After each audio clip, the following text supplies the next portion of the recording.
მოგახსენებთ, თქვენ იცით, რომ არის უქმე დღეები, გიორგისთან ვერ შედიან ჩვენი ადვოკატები, მას ამოწურილი აქვს დარეკვის დროც და ჩვენ ვართ სრულ პროსტრაციაში, არ გვაქვს ინფორმაცია და ერთადერთი რაც მაიმედებს, ეს არის სახალხო დამცველის აპარატის თანამშრომელთა, აი როგორ გითხრათ, ძალიან ერთგული მუშაობა და მე ამას სულ აღვნიშნავ და ინფორმაციას მაწვდიან ისინი. გიორგი თუ მისმენს, მინდა იცოდეს, რომ გიორგი მე ხა ვიქცევი ისე, როგორც იქცეოდი შენ. მე ყველაფერს ხდი საჯაროს. ესე იგი, ხანდახან მგონია, რომ ადამიანებს თავი მოვაბეზრე, იმიტომ რომ ბოლო 3 დღეა ტელევიზიაში და მედიით და სოციალებში სულ გიორგიზია ლაპარაკი, მაგრამ ბოლო წუთების ინფორმაცია არის ეს, დამიკავშირდა კიდე სახალხო დაცვის აპარატის სამსახური და მითხრა, რომ მომახსენა ის, რაც დავწერე. ესე გარდა იმისა, რომ ჩემ შვილთან არ შემატანინე საჭმელი, რომელიც მას უნდა გამოეზოგა და მიიღო ეს დღეები და ის ამიტომ იძულებული გახდა, რომ იქაურ საკვებსის არენდობა გადასულიყო, მე ამას ვეძახი იძულებით შიმშილობას. აღმოჩნდა, რომ თუ მე მასზე ახდენენ კიდე სხვა ტიპის ზეწოლას, რომ აი იმ პატარა საკანში ლაპარაკია ციხის საავადმყოფოზე, ეს არ არის ჩვეულებრივი საკანი, ეს არის ციხის საავადმყოფო, სადაც სანიტარია მაინც ხომ უნდა იყოს დაცული. მისი პატარა საკნიდან აი ამ ცხელ დღეებში უკვე 3 თუ 4 დღეა საერთოდ ნაგავიც აღარ გააქვს. მაგრამ ეს კიდე მეორე თემა. ესე იგი, არ აძლევენ საჭმლის ჭამის უფლებას, ფაქტურად ასე გამოდის, არ გააქვთ მისი იმიდან ნაგავი და როგორც სახალხო დამცველის აპარატის სამსახურის თანამშრომლებმა მაცნობეს, მას განუვითარდა ძალიან საგანგაშო ნიშანი. მე როგორც ექიმი, მე ახლა ასე ზეპირად შორიდან არ შემიძლია თქვა ეს რისი შედეგი შეიძლება იყოს. ეს თავისი კლინიკური მონაცემით ჯდება იმ ეჭვის თაობაზე, რაც ჩვენ მოწამლას ვუკავშირებთ, ამ კლინიკურ სიმპტომშიც შეიძლება ჩაჯდეს, შეიძლება ეს იყოს შიმშილობის დაწყების შედეგი, მე ზუსტად ზეპირად რა გითხრათ.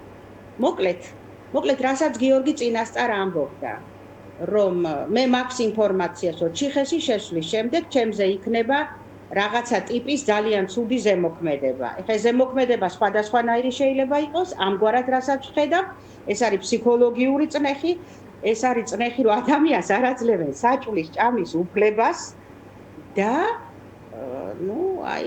კლინიკაც დამძიმდა სასწრაფოდ, ადამიანს უკვე ადამიანი აღარაფერს არ ენდობა, უკვე არანაირ გამოკვლევებსაც აღარ ენდობა სავარაუდოდ და მოკლედ აი ესე დილემაში ვარ, მაგრამ ერთი კითხვა მაქვს. თქვენ დაალოცვილებო, 4 დღე დასვენების დღე რო გაქვთ და ალბათ დროს ატარებთ, ოცნებას მიმართა. ადამიანისთვის შეიძლება ყოველი წუთი იყოს საგანგაშო. რაზე ფიქრობთ? ან თუ ფიქრობთ, რომ მართლა რაღაცა შეგიძლიათ გაიტანოთ ამ ქვეყანაში, ესე არ გამოვა. გიორგი მხნეთ იყავი, ყველაფერი გამოსწორდება. ხვალ მე მაქსთან დილიდანვე შევლენ ადვოკატები, ხვალ შევეცდებით ჩვენ ყველაფერი კიდე დამატებით გამოვიკვლიოთ, რა ხდება, როგორ არის და ხო კიდევ ერთხელ დარწმუნდა საზოგადოება, რატომ არ გვაძლევენ უფლებას, რომ გავაკეთოთ გიორგის სისხლის ექსპერტიზა ტოქსიურ მეტალებზე. ხომ კიდევ ერთხელ დარწმუნდით, ნახოთ, იქნება მოგცენ დაგვთონ უფლება, მაგრამ ეს უკვე სასაცილოა, საჭმლის ჭამის უფლებას არ აძლევენ. კი ბატონო, პოლიტპარტიას ეს მიჯაჭვოს. მადლობა კიდევ ერთხელ სახალხო დამცვის თანამშრომლებს. ისინი ძალიან ყურადღი ადამიანები არიან. გიორგი, შენ მარტო არ ახარ, მთელი ოჯახი შენთან არის და ძალიან ბევრი ახალი გულშემატკივარი. შენ რო არც იცი ისეთი. ყველაფერი კარგად იქნება. ყველაფერი კარგად იქნება. კი ბატონო, აი ქალბატონო ეკა, თქვენ ძალიან ხშირად ამბობთ, რომ ციხეში სურთ გიორგის ლიკვიდაცია. აი, რატომ შეიძლება ეს ახლა იყოს ხელისუფლების მიზანი, რაღაც პატიმრობაში მყოფი ადამიანის რაღაცა ლიკვიდაცია? აი, რაში შეიძლება ეს სჭირდებოდეს ხელისუფლებას?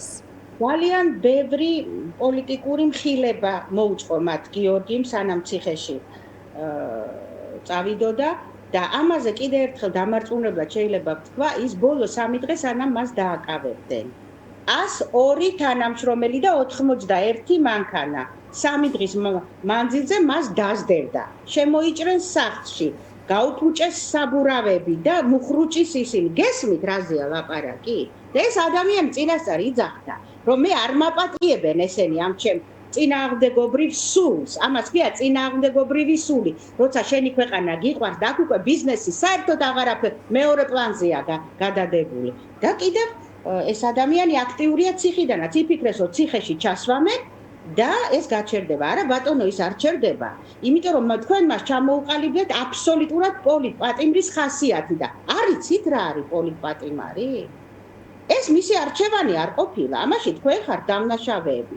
მაგრამ მიდის ძალიან სწორად და ყველაზე საოცარი და სასაცილოა სატირალი რო არ იყოს. ადამიანს უკვე მიუსაჯეს 9 წელიწადი. მის მეგობარ ირაკლი პაპიაშვილი საერთოდ სტუდენტ ადამიანს მიუსაჯეს 8 წელიწადი. კი ბატონო, მივიღეთ ეს და წავედით ციხეში და ვარ და ჭამს ორ ლუკმას ოჯახი შეტანით საჭმელს. ესეც აუგზავნო.